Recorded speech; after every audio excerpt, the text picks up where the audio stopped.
Hey, paring Don here. Tuturo ko sa inyo ang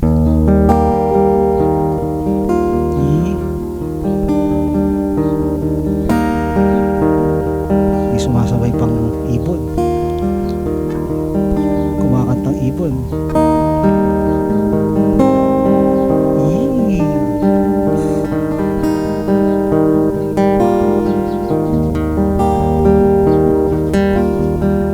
Yan, Tangerine Boulevard by Four of Spades. Alright, umpisa na natin to, pero bago ang lahat, ibaba nyo muna yung gitar. Ibagsak yung gitar. Ibaba nyo yung tono ng gitara ninyo. Alright, half step, E flat standard. Yan ang ituturo natin ngayon. So, para katunog, di ba? Para matutuloy kayo magtono. Let's start. So, ang chord nito, napakadali. Dalawa lang, E, tsaka A major 7. Dali lang, no? Ngayon, tara na. Plucking tutorial na tayo. Mangyayari nito, hindi mo gagawin yung sa E, hindi mo gagawin na buo. Kasi, ewan ko, kung kaya mo. Kaya mo bang nakabuo na E? Tapos, nilalagyan-lagyan mo itong first string, fourth fret. Kasi, lalaro-laro yan dyan. Tapos, dito pa. Habang naka-E, kaya mo ba yan? Tapos dito pa. Ako, hindi ko kaya. Kaya, hindi ko na ginawa yung kumpletong E. Iniingatan ko na lang na hindi makalabit ang fifth string. Okay? So, ayun. So, ganito ginawa ko. Nakalagay yung aking middle finger sa fourth string, second fret, and then itong hintuturo sa third string, sa first fret. Okay? At yan, ilalagay ko na ngayon, convenient na ang aking hiniliit sa first string, fourth fret, sorry. Okay? Ganon. So, ayan ang mangyayari, oh. So, ano yan? Yung ganon. Tum-tum-tum-ting. Oh, string numbers to pluck. Number 6. And then number 4. Number 3. And then 1. Wait. Yan. Okay? Again. 6, 4, 3, 1. Susunod dyan ay 6, 3, 6, 4. 6, 3, 6, 4. So, yun. 6, 3, 6, 4. 6, 3, 6, 4. Ganon. Mula sa una, 6, 4, 3, 1, 6, 3, 6, 4. Again, 6, 4, 3, 1, 6, 3, 6, 4. Diba? O, medyo mabili.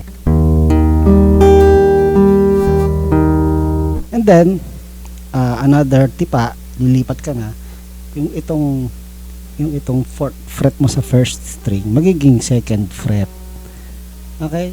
Yung first string mo. So, hindi umaalis to. Huwag mo nang aalisin yan. Okay? So, ganoon pa rin ang plucking. Wala nang ibang gagawin. Katipa. Nag-iiba lang yung tipa. So, again, sa una, 6, 4, 3, 1, 6, 3, 6, 4, and then lipat na, ha. O, 6, 4, 3, 1 ulit. 6, 4, 3, 1, 6, 3, 6, 4. Then bibitawan mo yan, and then hinliliit mo, second string naman, fourth fret din. So ayan ang it's either alisin mo na to, tas ganito, or pwede namang hindi mo alisin kung kaya mo. Ito nakalagay dito. Okay, option. Pwede, kahit ano. Okay? Ganon din ang plucking pagdating dito. Kaso, wala ka ng 1 patutunugin. Siyempre, sa 2, second string ang patutunugin mo. Kasi naandito yung sumunod mong tipa eh. Second string. Ayun. So, 6, instead na 6, 4, 3, 1, 6, 4, 3, 2. Okay? 6, 4, 3, 2. And then, again, yung 6, 3, 6, 4. Okay? And then, susunod nito, pupunta ka sa open open first string. So, 6, 4, 3, 1. And then, 6, 3, 6, 4. Yun, doon yung pinakang ginagawa sa E. Okay? Umpisa sa una.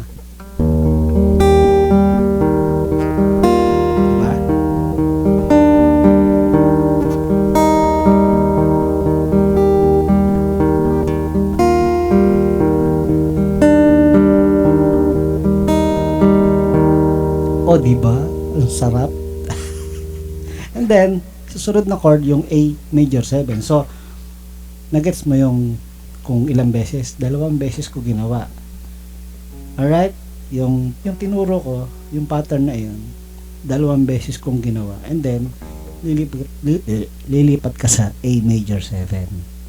So, tipang A major 7 talaga. Alright?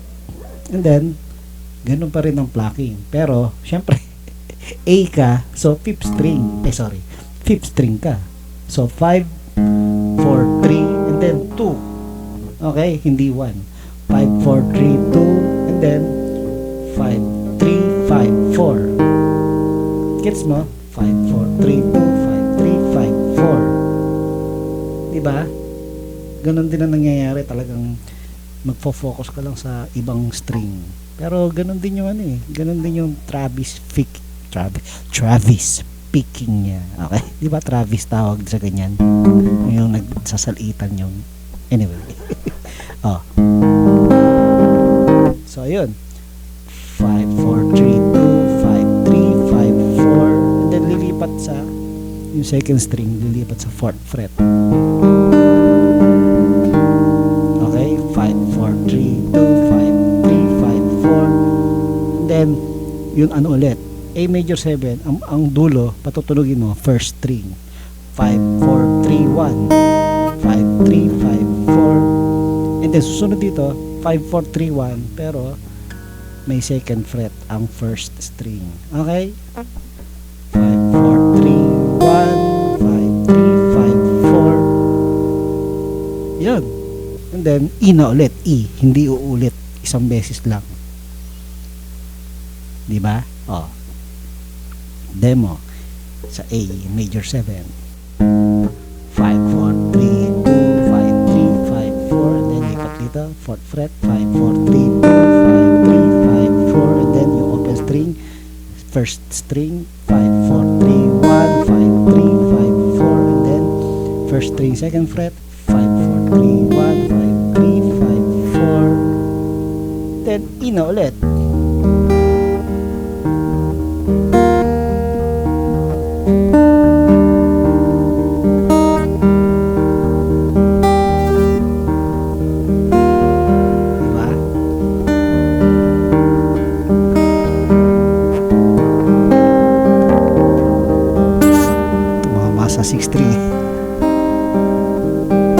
Ulit. So, ulitin natin ang demo.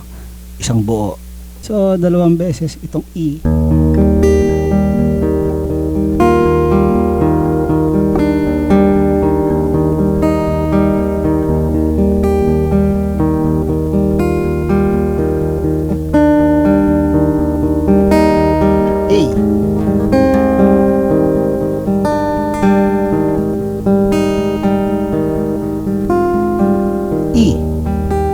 Ito, 2 beses din.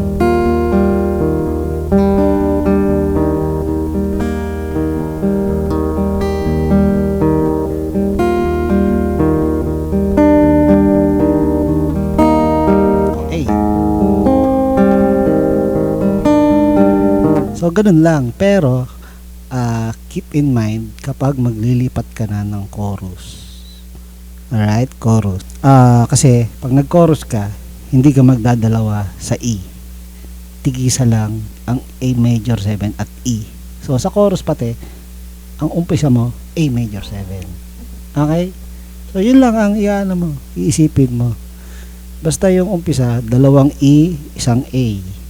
Basta pag pumasok ang chorus, umpisa ay A. Pero 1 E lamang. Ganun lang. And then, magkakaroon ka lang ng pausing sa unang chorus, tangerine, di ba? Itong glowing tangerine. Yan.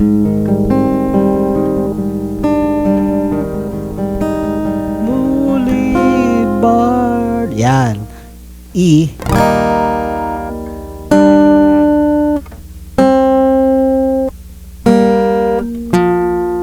Ganon. Parang ganon. So, E. Tapos lagyan mo to. Second string, 4th fret. Second string, 2nd fret. And then, bitaw. Second string. And then, lagyan mo ng pahapyaw, isang singit na. Ito, ano to? 4th string, 4th fret. And then, gets mo? So, di ba? Glowing, the ribbon part. Yan.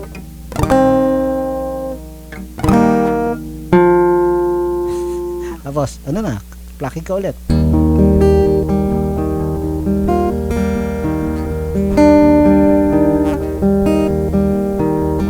Ganun na ulit. 2 beses E, 1 beses A. Basta yung ano, yan, 'di ba? Sabi ko sa inyo kanina. Yun eh. Practice lang, ang sarap tugtugin, 'di ba? E.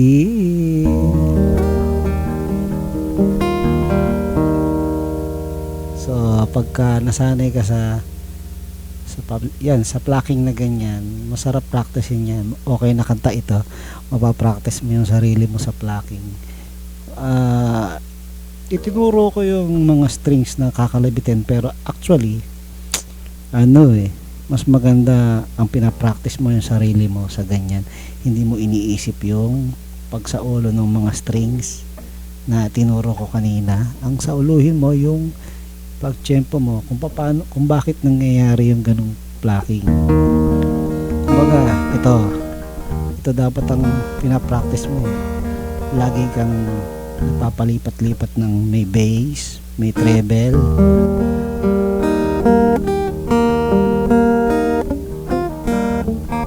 Kumbaga, hindi naman talaga sinasaulo yung mga strings na iyan.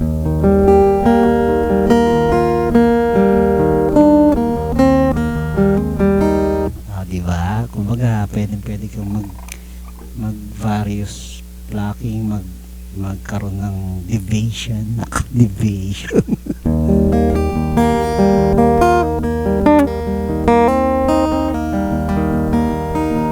Diba? Kumbaga, sana yun yung maging focus mo. Eto, tinuturo ko kasi ang sarap pakinggan, ang sarap gayahin, diba? Pero pagdating sa kung gusto mong matutong maggitara, kailangan meron kang expansion ng skill mo. Anyway, yun lang naman baka gusto mong magseryoso sa gitara. At yan na, 4 spades, Tangerine Boulevard. Alright, paring dan here, adir.